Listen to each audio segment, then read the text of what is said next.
Alright, let's meet one of the liveliest figures of 18th century English theatre, Richard Brinsley Sheridan. He was an Irish playwright, satirist, politician, poet, and for over 3 decades a towering presence in London's cultural and political life. Sheridan owned the famous Theatre Royal, Drury Lane, yes, that's been asked in exam, and he was also a Whig Member of Parliament for 32 years, juggling politics and playwriting with remarkable flair. He is buried in Poets' Corner at Westminster Abbey among the greatest English writers. Now, Sheridan burst onto the scene in 1775 with his very first play, The Rivals. It premiered at London's Covent Garden Theatre, another exam favourite. The play is a 5-act comedy centred on a young woman named Lydia Languish, who's so obsessed with romantic fiction that she vows to marry for love and poverty, not money or status. Enter Captain Jack Absolute, a wealthy aristocrat who disguises himself as a poor soldier named Ensign Beverley to win her heart. That disguise detail has been asked in exam, so remember it. Then comes the delicious chaos. Lydia's aunt, Mrs. Malaprop, absolutely refuses to let her niece marry a mere ensign. She is famous, of course, for her comic misuse of words, so famous that malapropism entered the English language because of her. In the end, when all disguises are revealed and misunderstandings cleared, Lydia gives up her sentimental fantasies and agrees to marry Jack properly. The play sparkles with wit, wordplay, and sharp social satire, exactly what audiences of the day loved. That same year, 1775, Sheridan also co-wrote a comic opera called The Duenna with his father-in-law, Thomas Linley the Elder, a well-known composer, and that's another line directly tested in exam. The opera was an enormous success, running for more than 70 performances. Then came his masterpiece, The School for Scandal, first staged at Drury Lane on 8th May 1777 mark that date. It's been asked in exam more than once. This play is the jewel of 18th century comedy full of gossip, hypocrisy and sparkling dialogue. Sheridan exposes a society obsessed with appearances where everyone loves to talk behind everyone else's back.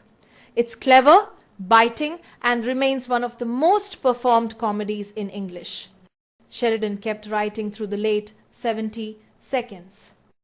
In 1778, he produced The Camp, a humorous look at military life, and a year later came The Critic 1779, his satirical update of The Rehearsal, and a restoration play that mocked bad theatre.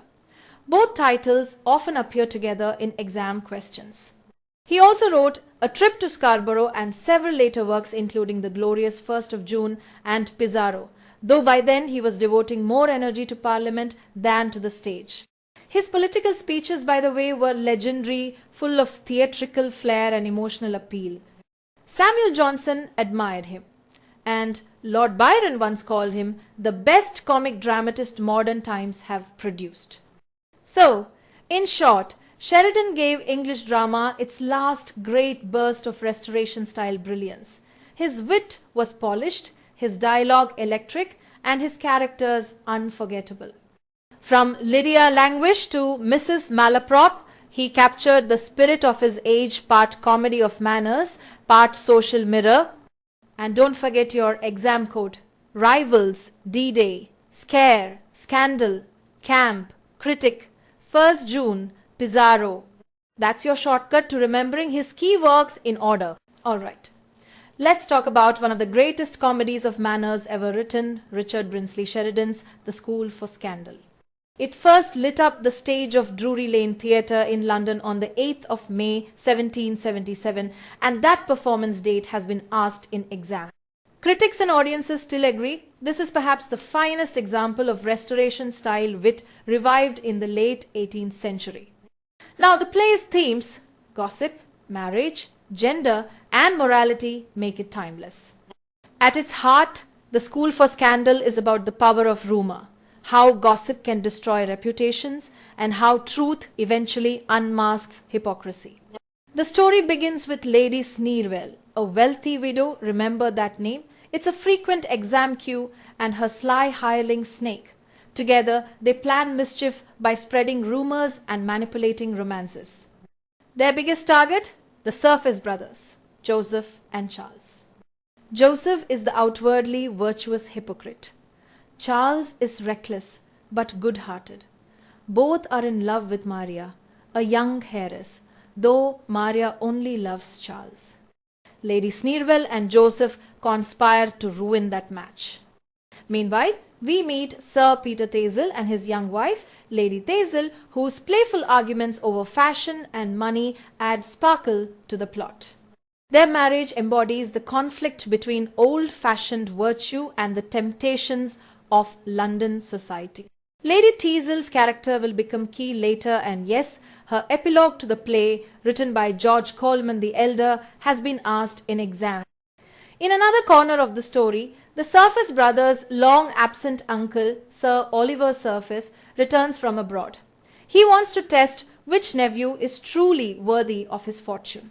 With the help of his friend Rowley, he decides to visit them in disguise, first as a moneylender named Mr. Premium to test Charles, and then as a poor relation named Mr. Stanley to test Joseph.